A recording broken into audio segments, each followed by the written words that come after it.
It's a good thing Michigan is on their bye week because Coach Jim Harbaugh said if Michigan were playing a game this week, Wilton Speight wouldn't be able to play. The injury status of their starting quarterback is unknown at this time, but Harbaugh was openly unhappy about the hit that made Speight leave Saturday's game. I thought it was egregious. If I had a stronger word to use, I would use it, but with all the emphasis on protecting defenseless players, and surprisingly, you have two officials standing back there that are both looking at it, plus a review in the press box that wasn't a targeting, that wasn't a personal foul. Yes, we are inching closer to the greatest rivalry in Michigan sports. And you know what? It gets even better. Today we find out the Wolverines and Spartans will square off on national television under the lights at 7:30 from the Big House next Saturday. Now, believe it or not, this is the first primetime matchup between these two teams in their storied 110-game history. Now, before the Spartans can prepare for Michigan, they'll first take on Iowa in their Big Ten debut. As we saw Saturday, MSU has many issues to iron out for conference play, but Tom Eschen tells us why the Spartans are remaining optimistic.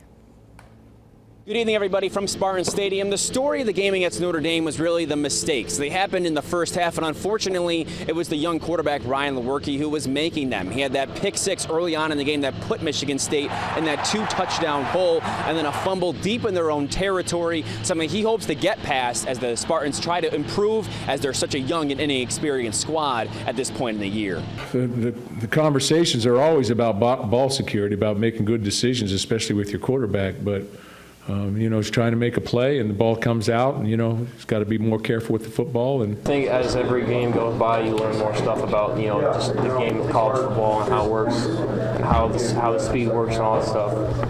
So I think that's something this team just has to do. Obviously, we're a younger team, and I think as the games go on, we'll eventually get to that point. But you could also sense some hope from this Spartan squad playing a team like Notre Dame, who's also coming back from a rough season. They were 4-8 last year, but have a little bit more talent. Michigan State wasn't overmatched on Saturday night. They just made too many mistakes. So that kind of left room for growth for the Spartans, who know that they're so close to becoming good once again. Physicality-wise, we were right there with them, up front, with their D-line, their linebackers, we played good with them. I don't think they did anything that made us, think, oh crap, we were with them the whole time. We moved the ball, the whole game. I think in the first half, I think we got stopped one time in the first half, really, where we, didn't stop ourselves with the, Oh, we're not broken. We're not broken. We played two good football games. There are times in this football game where it looks like we're going to make a play and then something happens. But you got to execute, and you got to execute consistently.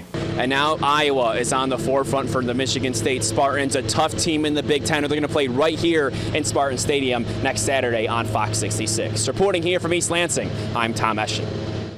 If you are like most Lions fans, this play haunted and lingered over you all football Sunday. The Lions got robbed of a win on the controversial 10-second runoff rule. And while players and fans alike erupted in disappointment, today Coach Caldwell recognizes it is time to move on. Everybody can split hairs and look at it differently and all that kind of stuff. I like to deal with the reality. The reality of it is, it doesn't do any good to complain about it. Doesn't do any good to say maybe, perhaps. It's over and done with. We lost the game. They applied the rule as the rule stood correctly. And that's it. End of story. The Lions hit the road to take on the Vikings at US Bank Stadium, their first divisional battle. That's on Sunday. We are inching closer and closer to hockey season, Red Wings fans. Of 8 total preseason games, Detroit only has 3 bouts left before the puck is dropped on that new start. For the second time in exhibition, they're taking on the 2-time defending Stanley Cup champion Penguins.